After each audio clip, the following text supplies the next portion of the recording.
Buenas tardes, estimados amigos del CED en América. Esta tarde contamos con una invitada de lujo, la doctora Sari Levi Carciente, quien nos hablará acerca de la institucionalidad, que es un tema sumamente importante para la realidad venezolana y un poco más como parte de los elementos que constituyen el desarrollo en las economías tanto más avanzadas como las economías emergentes.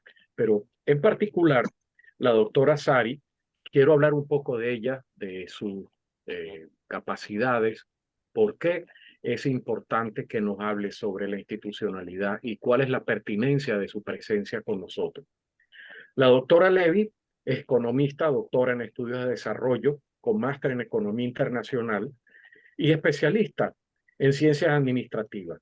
Es presidenta actualmente de la Academia Nacional de Ciencias Económicas en Venezuela.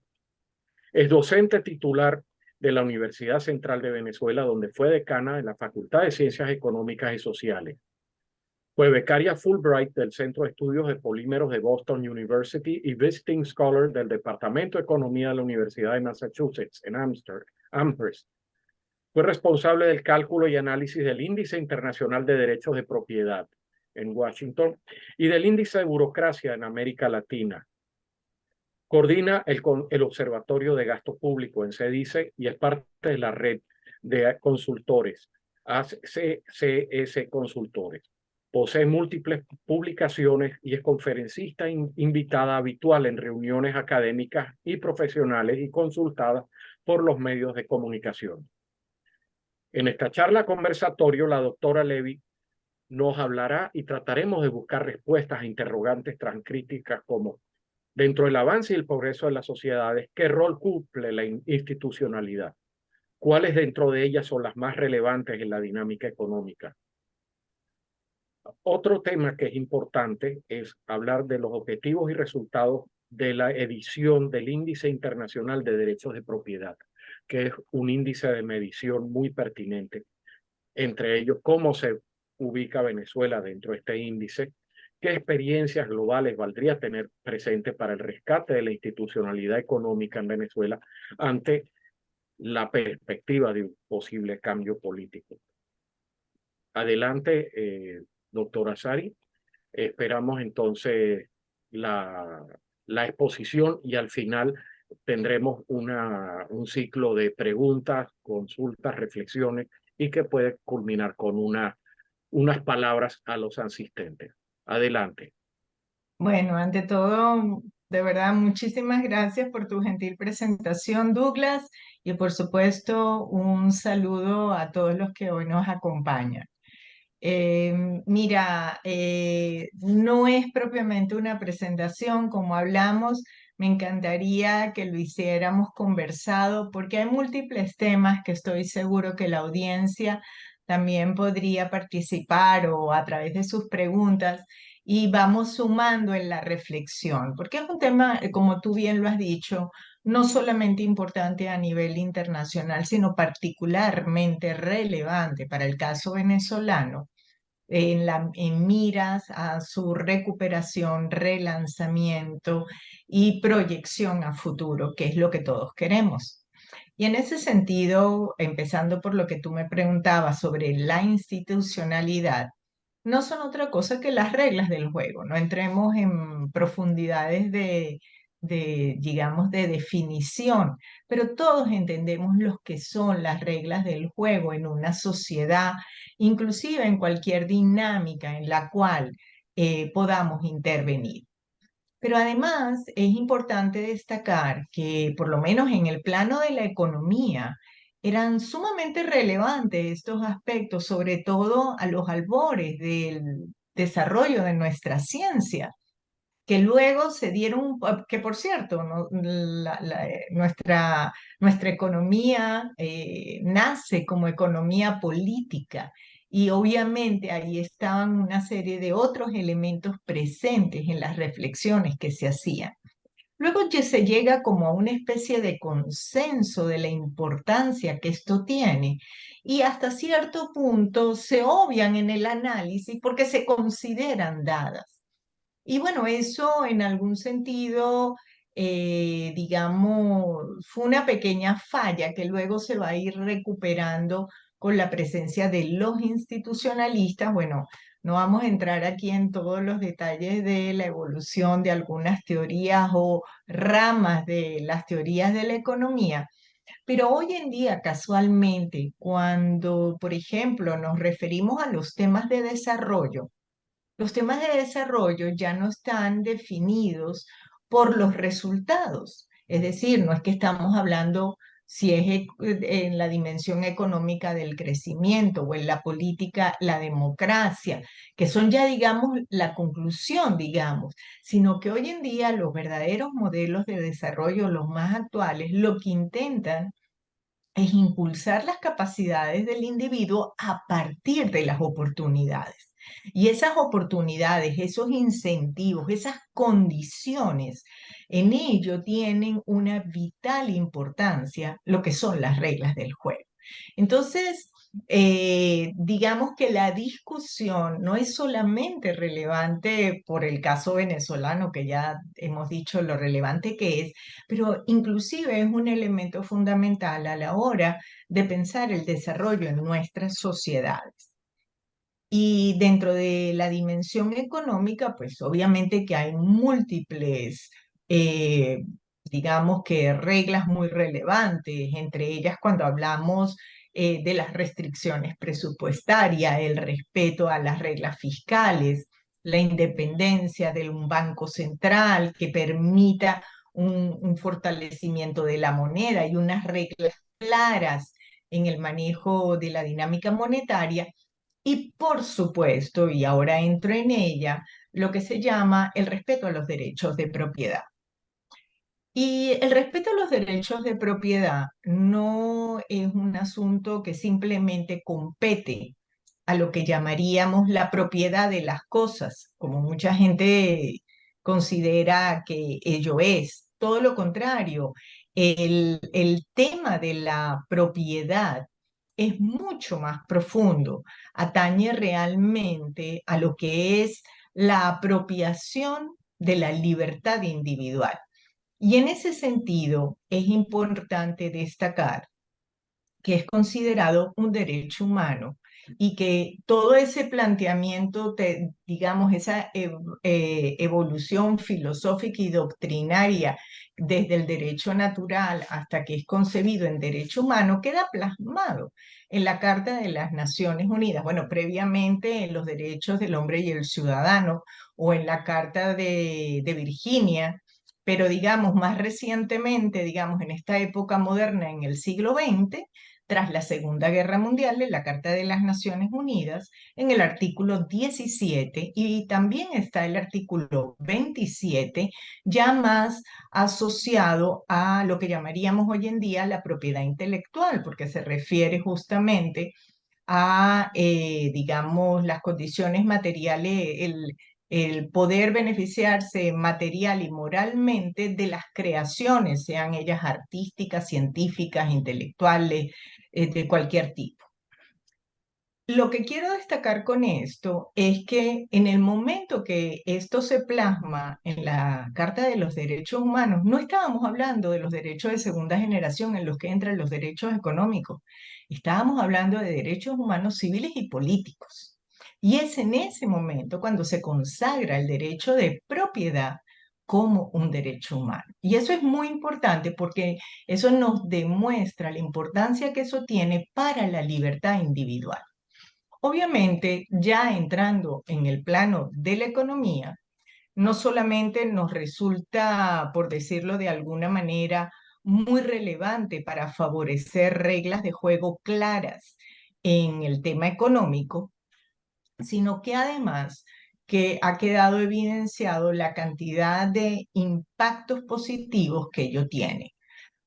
Hay estudios que lo vinculan al crecimiento económico, recordarán a Hernando de Soto con su reanimación del capital muerto y convertirlo en capital activo que favorezca el superar la pobreza.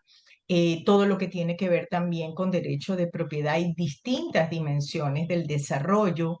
Hay una cantidad enorme de casos de estudio en China, en las economías postcomunistas, en Europa, en África, en América Latina, o sea, en todas partes del mundo, mostrando esos, llamémosle, incentivos virtuosos que genera.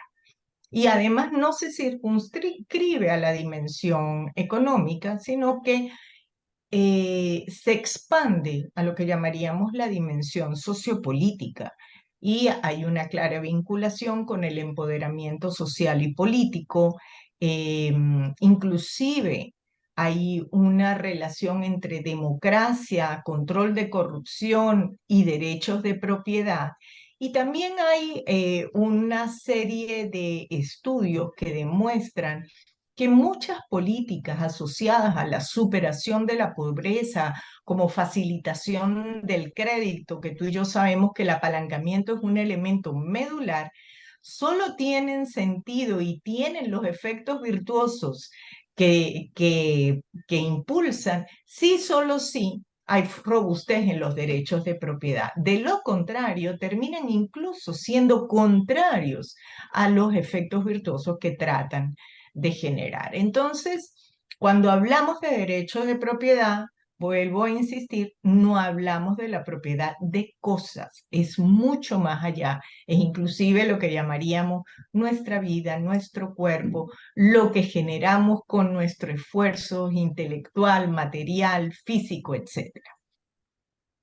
Y bueno, si algo es muy importante y tú quieres que eso tenga una proyección global y que eso se pueda medir, pues ahí entra, como siempre digo yo, lo importante de tener una métrica y tener un instrumento de medición, obviamente. Eso es como si queremos hablar del clima. Pues bueno, es indispensable un termómetro, porque si no, yo diré que hace más calor, tú no lo sentís. Entonces, el desarrollo de una métrica tiene esa virtud.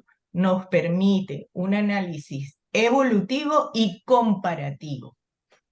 Y bueno, efectivamente, el Índice Internacional de Derechos de Propiedad, desarrollado por la Alianza de Derechos de Propiedad, que está en Washington, es una organización con sede allá, pues fue creado justamente para servir de barómetro del estado de la robustez en el respeto a los derechos de propiedad. Muy rápidamente te puedo decir que la métrica tiene tres componentes. Uno que es el componente ya que llamamos entorno político y legal, que es quizá el más amplio, digamos, tiene un alcance mayor, es más general e incluyen elementos como la independencia judicial, el Estado de Derecho, el control de la corrupción y la estabilidad política, porque ese entorno es el que te va a permitir verdaderamente que tú puedas lograr un respeto de los derechos de propiedad física e intelectual, que son los otros dos componentes del indicador. Y en los derechos de propiedad física se incluye el tiempo y número de procedimientos para registrar una propiedad, porque si se hace imposible, al final es como si no se pudiera registrar y no tienes la posibilidad de apalancarte luego de ella. Y el acceso al financiamiento, porque tú puedes no ser un propietario en este momento, pero gracias al financiamiento puedes serlo o convertir tu capital, tu activo en capital y hacer tus inversiones. Y en todo lo que tiene que ver con la propiedad intelectual, pues incluye todo lo que son marcas, derechos de propiedad intelectual, los copyrights y las patentes. Entonces, bueno, así se conforma el índice con una métrica que va de 0 a 10 y a lo largo de todos estos años, desde el 2007 en adelante, pues se ha sacado anualmente este índice, permitiendo, como te digo, comparar y evaluar digamos, a las dinámicas que se dan, porque tú te puedes revisar como país a ti mismo, viendo tu evolución, pero a través de los rankings tú ves cómo te mueves tú en función de la velocidad que van también los demás países, ¿no? Y bueno, en promedio, bueno, vale la pena destacar que vivimos unos 4 años bastante difíciles a nivel global en lo que fueron los derechos de propiedad, en particular los derechos de propiedad intelectual, sobre todo con lo que fue la pandemia. Hubo un ataque muy fuerte y eso debilitó los sistemas y por primera vez nuevamente, después de 4 años de retroceso, hemos vuelto a ver un pequeño incremento en el promedio general a nivel global, con las diferencias de los movimientos de los países. El Sí. promedio en la escala de 0 a 10 está en 5,2, lo cual te indica el mucho esfuerzo que aún hay que hacer. Y sobre todo, también hacemos unos análisis, digamos, tomando en cuenta la población de los países, porque quienes queremos que disfruten de los derechos de propiedad son los individuos. Y la densidad demográfica de los países es muy disímil. Y cuando lo ponderas con el aspecto de poblacional, pues el índice te cae en un 3%. Y si además se te ocurre hacer un comparativo desde el punto de vista de discriminación interna que pueda haber por género, puedes tener una caída del 12%. Entonces, hay que hacer un énfasis particular en los países densamente poblados, pero también en las discriminaciones internas dentro de los países. Bueno, creo que te da un paneo bastante general de la métrica. No sé por dónde quieres que continuemos ahorita. Bueno, A ver, eso, ayúdame a seguir. eso abre la puerta a muchas preguntas. Bueno, la primera que es obvia, ¿cómo quedaría Venezuela en esta métrica? En primer lugar, ¿cómo quedó Venezuela o cómo está Venezuela? Bueno, lamentablemente Venezuela este año y lo mismo el año pasado ha quedado muy mala, está de último a nivel mundial. Por Ni de- siquiera ella, sí, a nivel mundial está de último 125 de 125 países que están incluidos en la métrica. Es muy lamentable y como yo te decía, la métrica va de 0 a 10 y cuando tú revisas el puntaje de Venezuela es 1,9. Y Caray, cuando ves los componentes, por ejemplo, en el ambiente político y legal es 1,1. En derechos de propiedad física es 1,5, o sea, estamos realmente muy mal. Y bueno, no es extraño que estemos muy mal.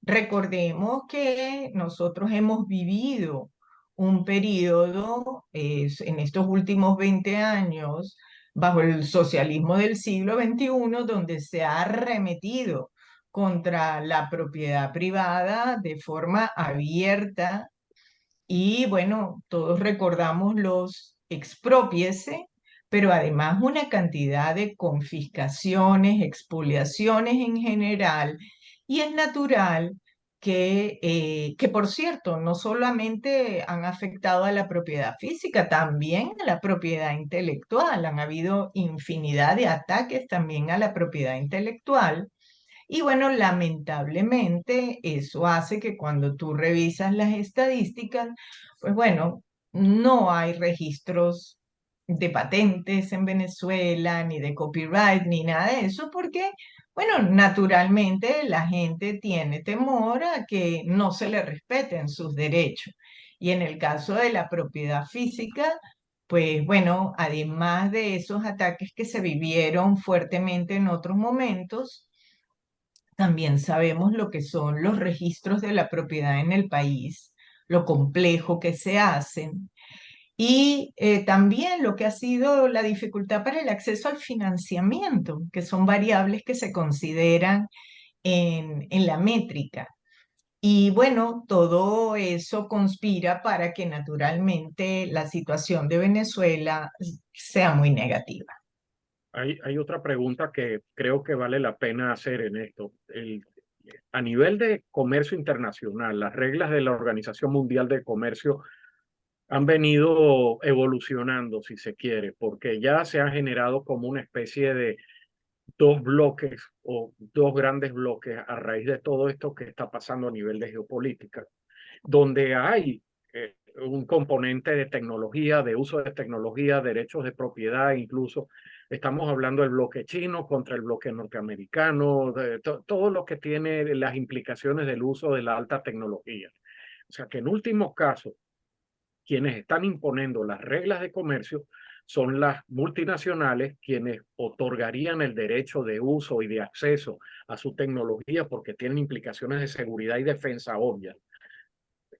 O sea, no es solamente la formal, el derecho formal a la propiedad, sino que la complicación que esto implica es que Venezuela estaría alejada de tecnologías avanzadas por muchísimos años, hasta tanto no se garantice no solo formalmente el derecho a la propiedad intelectual y de las cosas, como bien habías comentado, sino también de los procesos judiciales para agilizar y hacer efectivos esos derechos en caso de una contravención de alguien que esté violentando ese derecho a través de copias no autorizadas o uso abusivo de los contratos, etcétera, etcétera. Todas las cosas que ya sabemos. Eh, Fíjate, vale la pena, aprovechando tu planteamiento, destacar que si hay alguna área bastante, digamos, todavía para muchos controversial y hay muchas críticas, es el tema de los derechos de propiedad intelectual. Y eso hay que decirlo abiertamente. Este es un espacio para que discutamos las ideas y bien vale la pena ponerlo en el tapete. Y es que el derecho de propiedad física y el derecho de propiedad intelectual garantiza cosas distintas, porque tú en el derecho de propiedad física garantizas el uso, pero en el derecho de propiedad intelectual no. Tú lo que garantizas es que se te reconozca un beneficio por tu creación intelectual. Entonces son elementos distintos y esa es una característica que tiene la propiedad intelectual que llamamos de no rivalidad, que la hace diferenciada. Y hay muchas críticas que dicen que, bueno, cuando una idea ya sale al mercado, pues que todo el mundo la puede utilizar. Y hay un viejo chiste que dice, si yo tengo una manzana y tú tienes una manzana y las cambiamos, cada uno se queda con una manzana. Pero si yo tengo una idea y tú tienes una idea y las cambiamos, cada uno termina con dos ideas. Entonces, las ideas cuando se comparten no se gastan, permanecen. Entonces, ¿por qué hay un derecho de propiedad intelectual? Si tú dirías, eso no se gasta. Y eso, y justamente el derecho de propiedad intelectual lo que está haciendo, y volvemos un poquito a lo que decíamos al comienzo sobre la institucionalidad, es generar unos incentivos para que la gente invierta tiempo, dinero, su esfuerzo y su intelecto, sea artístico, científico, de cualquier naturaleza, en desarrollar algo nuevo, en generar innovaciones, creaciones, y va a tener una compensación por ello.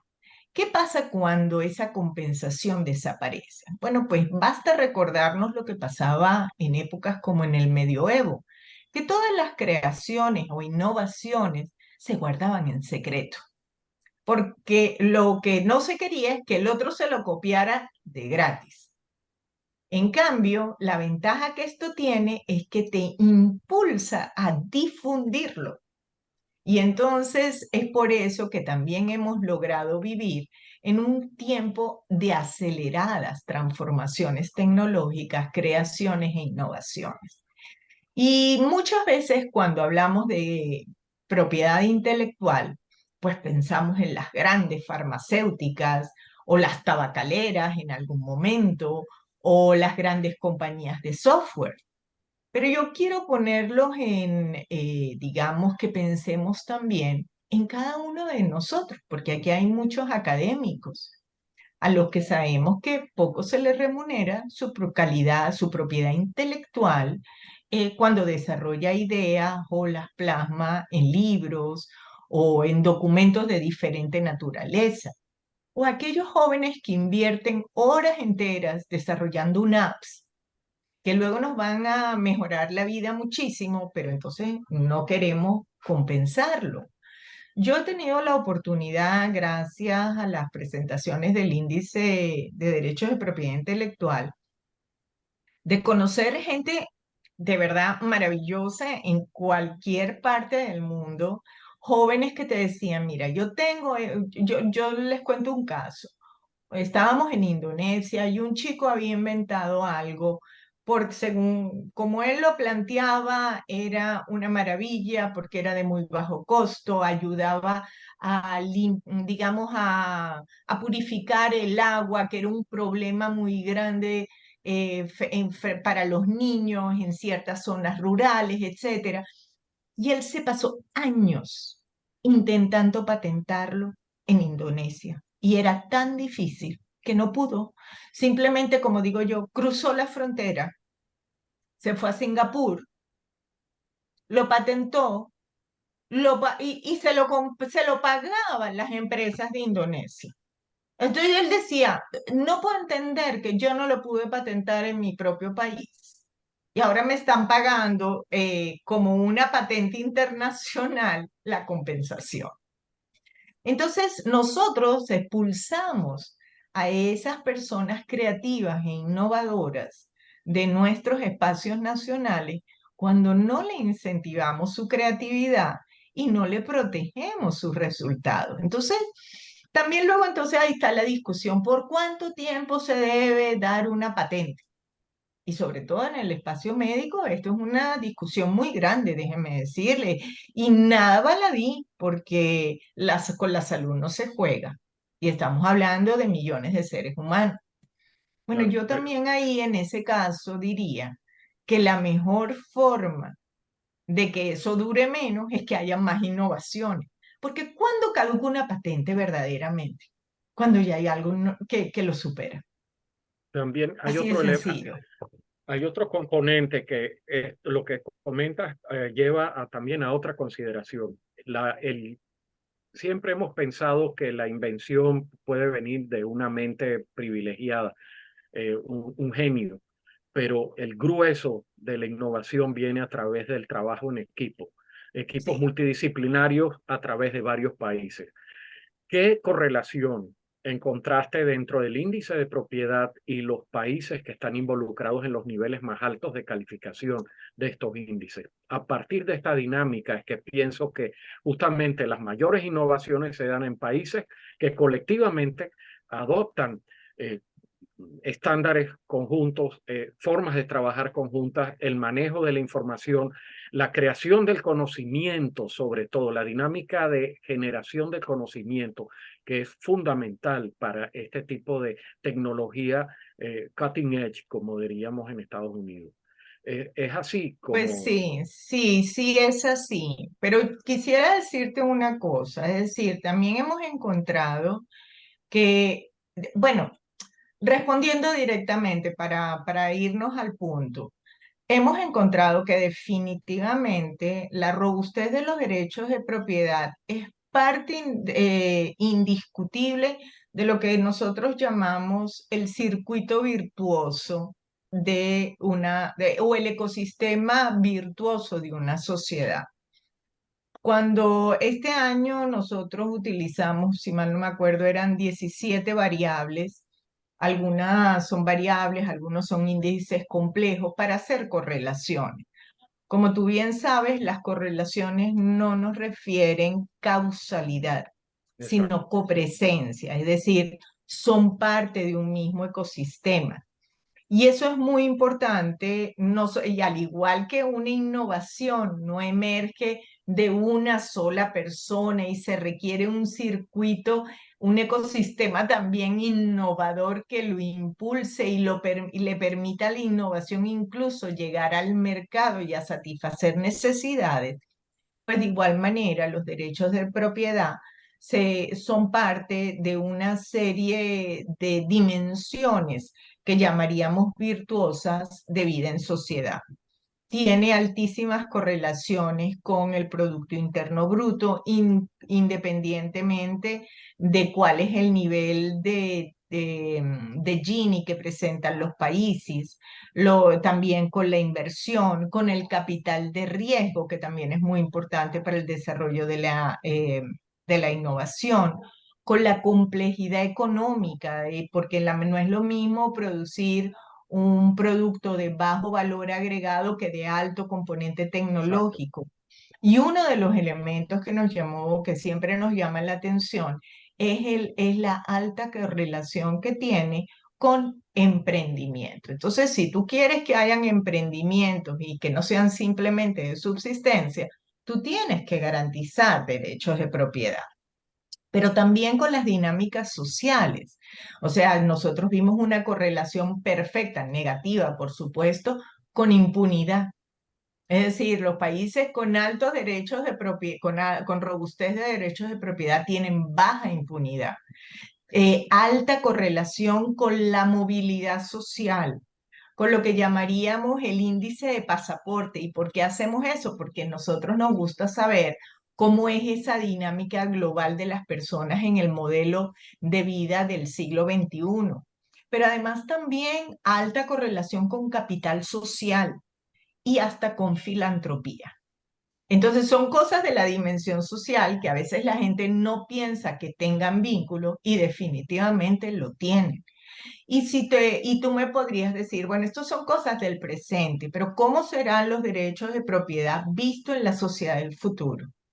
Entonces, bueno, vemos que por supuesto, con el índice global de innovación tiene una enorme correlación con lo que se llama el índice del trilema energético, que combina esas nuevas realidades y esas nuevas dinámicas energéticas tan importantes que hay que ver a futuro, con la energía, con el índice de futuro verde, inclusive con los índices de riesgo, por supuesto, negativos, bajo riesgo, altos niveles de derechos de propiedad, e inclusive también, aunque un poquito menor, hay que decirlo, con todo el desarrollo de la inteligencia artificial que está empezando, obviamente.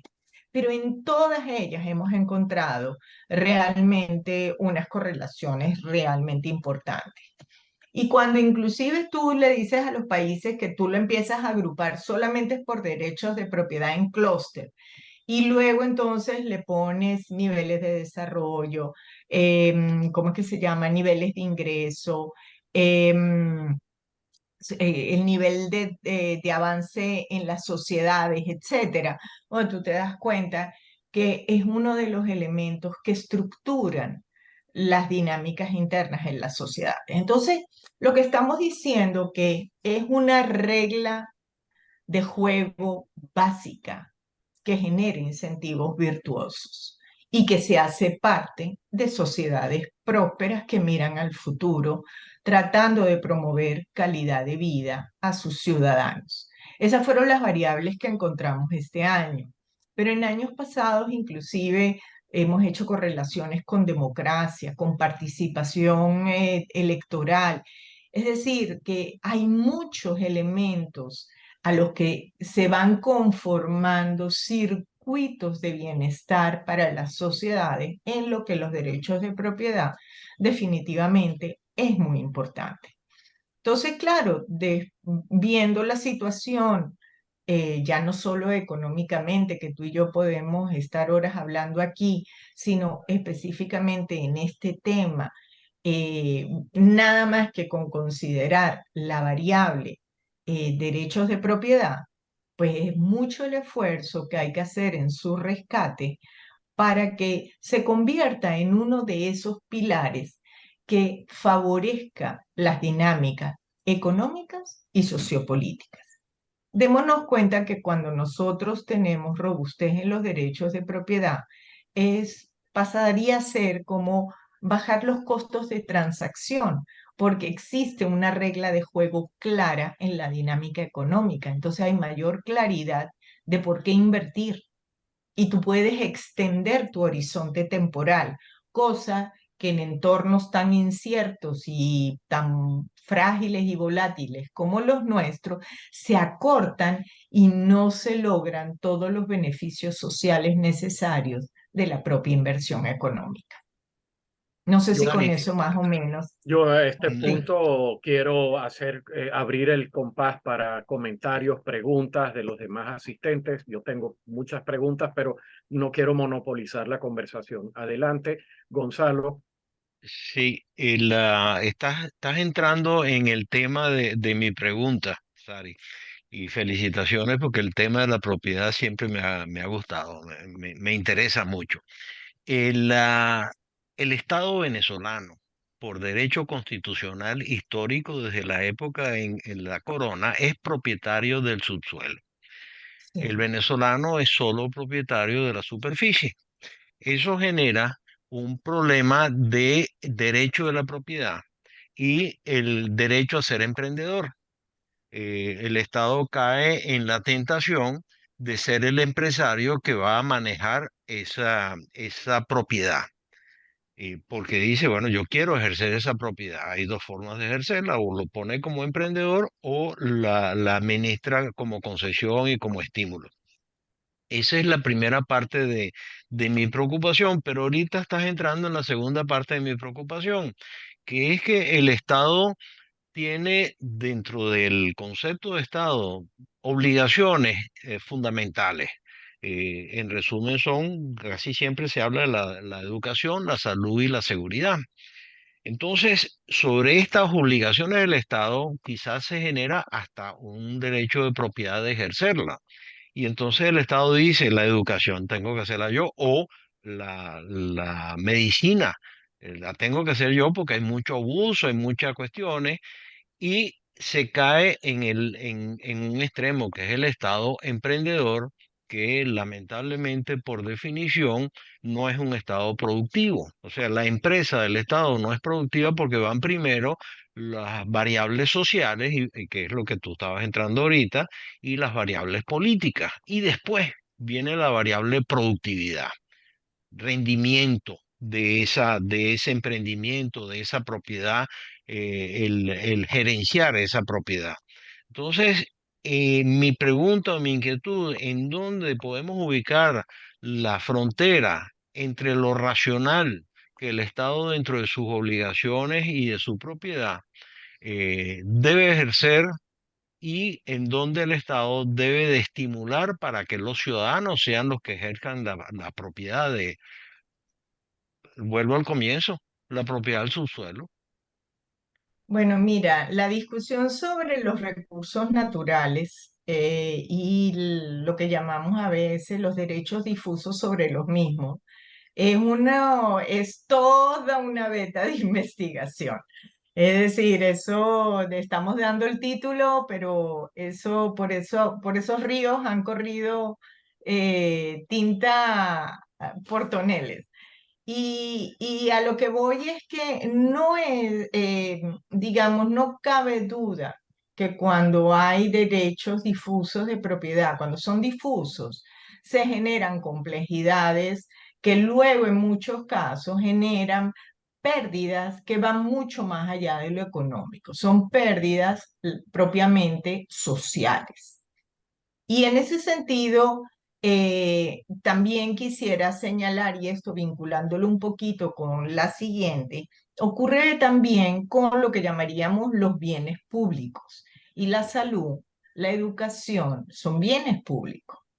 Y entonces, pero una cosa es que tú participes coordinando, articulando, orientando y eventualmente regulando algunos de estos esquemas de atención a los bienes públicos y otra cosa es que tú lo tengas que proveer en su totalidad. Y la pérdida de la empresa pública no viene porque pone primero la atención social a la atención de la productividad o la rentabilidad. No, al contrario. Lo que ocurre es que como ocurre, o sea, cuando, cuando el bien es de todos, no es de nadie, a nadie le duele el mal uso del bien. Y justamente por la falta de uso apropiado y eficiencia en el manejo de los recursos es que ni es económicamente rentable ni atiende socialmente debidamente a la población. Porque una empresa, por definición, tiene que ser eficiente y rentable y efectivamente ha de pagar los impuestos debidos que permitan cubrir lo que llamaríamos los espacios de coordinación pública.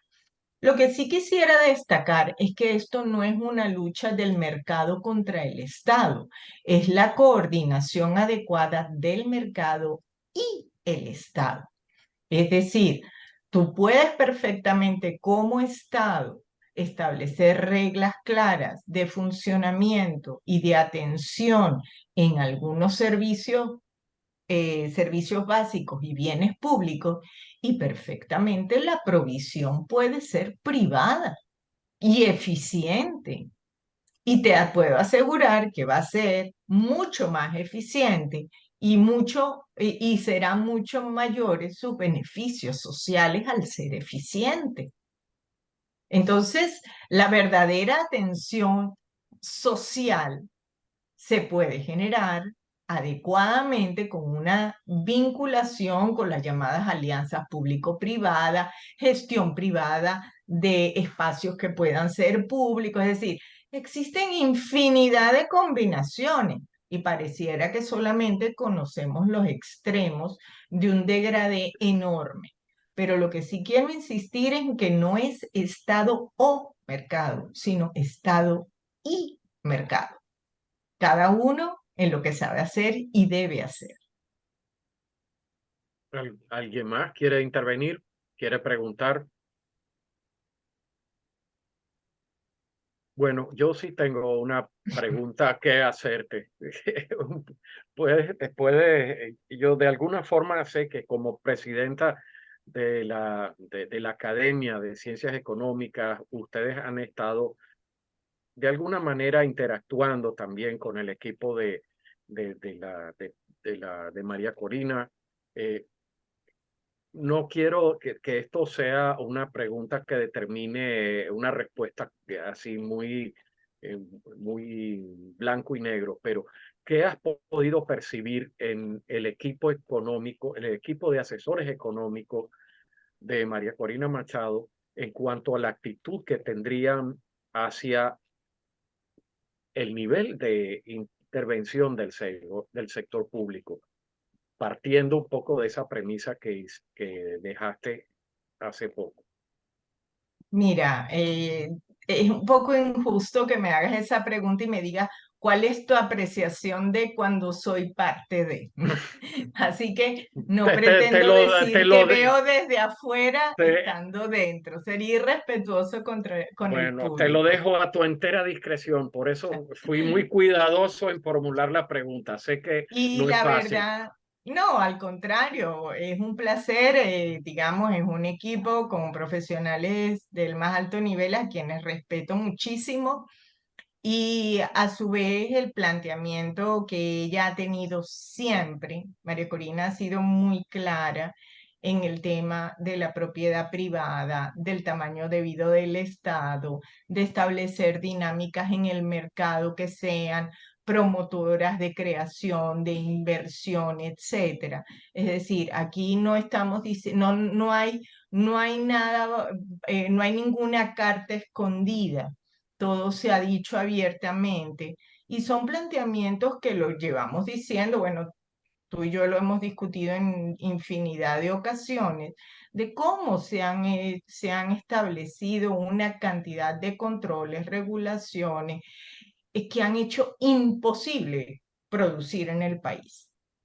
Y al contrario, se ha sometido a la población a un grado de carencia y de precariedad inaceptable, simple y llanamente. Eso. Entonces, hay que Ah, recuperar una cantidad de elementos. Obviamente, los tiempos no se recuperan. Hay una cantidad de elementos que bueno, hay, digamos, las pérdidas no son netamente económicas, son sociales, son humanas, las sabemos. Pero también es un nuevo momento histórico, hay cambios tecnológicos que debemos y podemos aprovechar. Y bueno, por supuesto, no perder la lección, la triste lección que nos ha tocado aprender en 2 décadas de destrucción. Entonces, y personalmente considero que la población venezolana eh, ha aprendido y ha entendido muchos elementos como docentes universitarios, Douglas, y algunos que están aquí, veo a Oscar Mesa. Muchas veces nos ha costado mucho trabajo explicar algunos conceptos. Y algunas veces estoy hablando con personas, emprendedores que quizás no son con todos los títulos universitarios, y tú te das cuenta que tienen claridad de conceptos económicos, aunque no los definan como tales, pero entienden perfectamente cómo funciona el mercado, qué es lo que el Estado debería hacer para favorecerlo, qué es lo que les ha dificultado su vida como emprendedores, como trabajadores, en cualquier área, cómo la familia se ha reestructurado, inclusive el salario.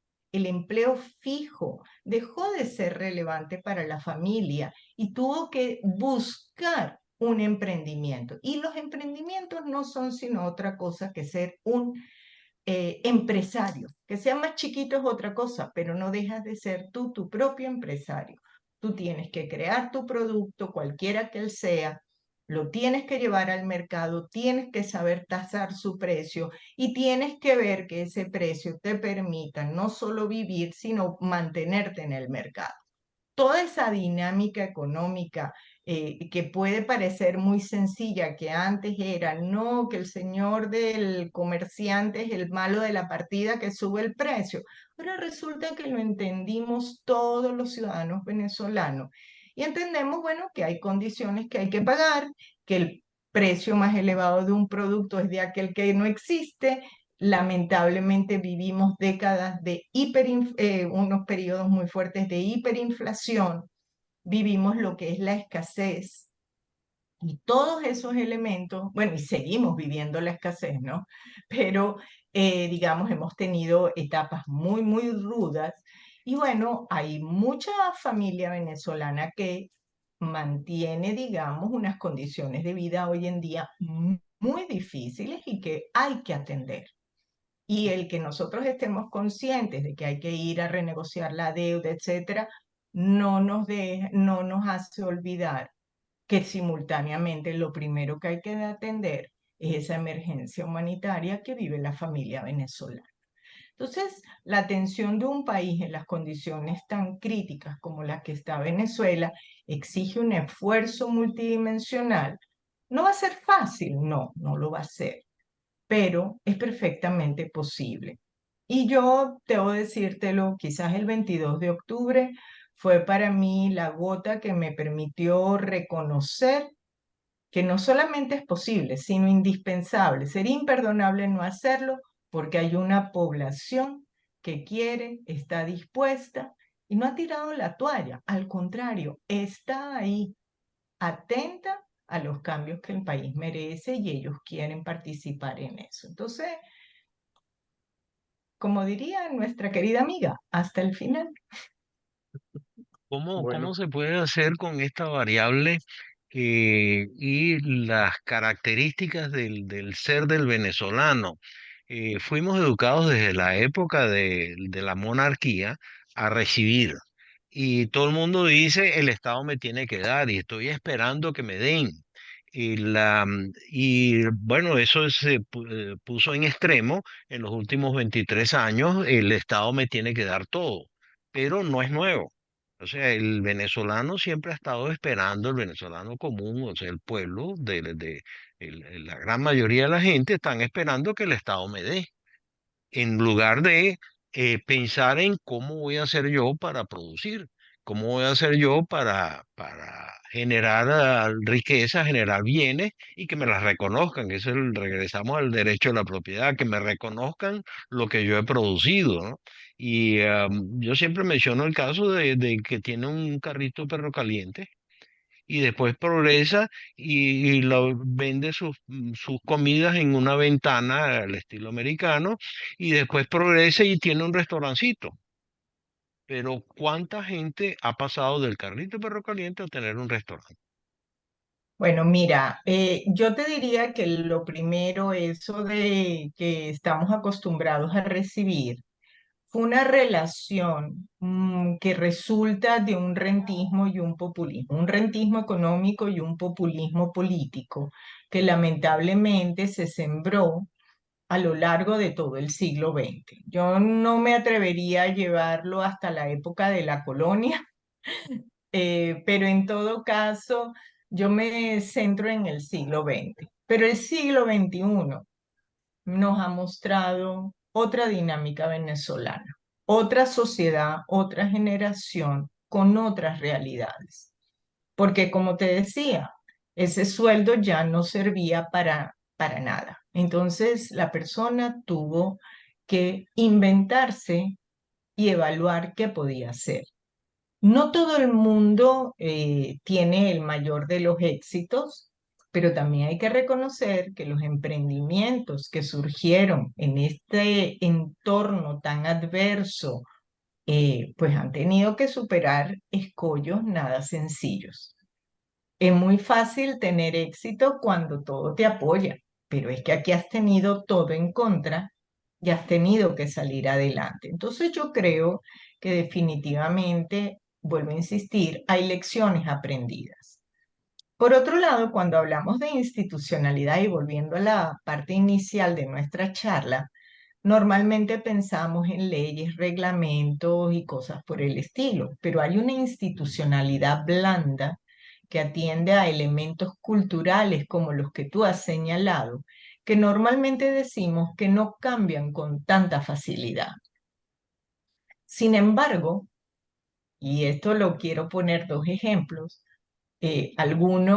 uno muy nuestro, todos recordamos, o por lo menos algunos aquí recordamos, lo que fue la campaña de concientización cuando se abrió el metro de Caracas.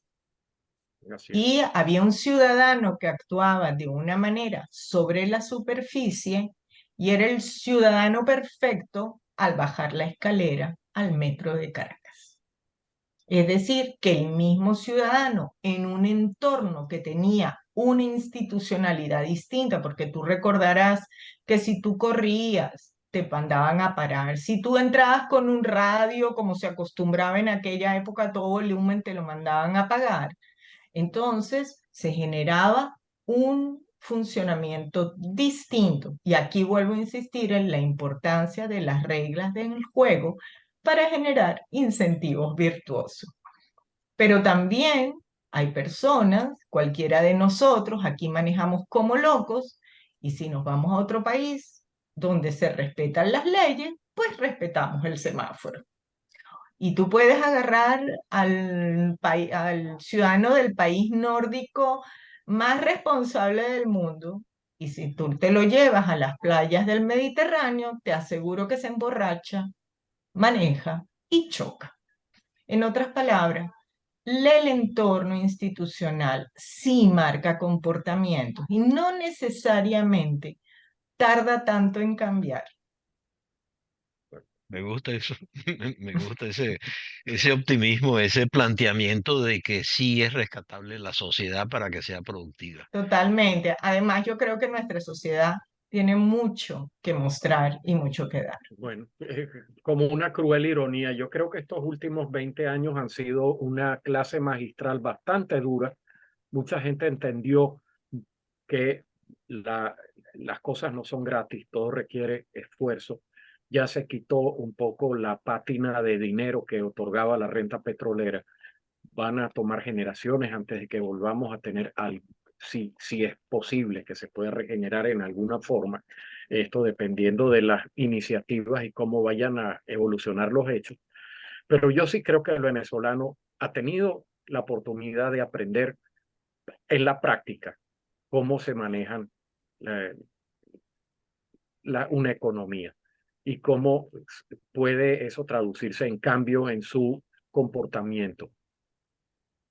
Entonces, creo que es el camino más largo, como dice, como bien escribe Oscar, para llegar al mismo punto, Bueno, lamentablemente. en todo caso, yo no quiero, ya estamos, ya son las 7:30, imagino que ya estamos Sí, por terminar. No quiero quiero en ningún que, momento dejar Que nos dejes un un mensaje. mensaje negativo, al contrario. Cuando uno dice que, por ejemplo, que no salimos bien en los derechos de propiedad, lo cual no es un secreto para nadie, yo no tenía que haberlo medido yo sé que todos lo sabíamos sin haber hecho la medición. Em, lo que estamos diciendo es, bueno, miren, esto es lo que está pasando. O sea, estos no son elementos para calificar países, son elementos para identificar oportunidades de mejora. Y ahí tenemos una infinita oportunidad de mejora. Y en la medida que transitemos por ese camino, yo sé que se van a ir sumando dimensiones positivas para ir generando ese entorno de mejora de calidad de vida y de bienestar que todos merecemos. Y bueno, gracias a todos por escucharme, a ti, Douglas, por invitarme, a todos, y bueno, nada, gracias. Muchísimas gracias a ti, Sari, por tu brillante exposición y gracias a ustedes por atender. Seguramente esta grabación será diseminada a los miembros de Benamérica y será tomada muy en cuenta. Muchísimas gracias a todos y buenas noches.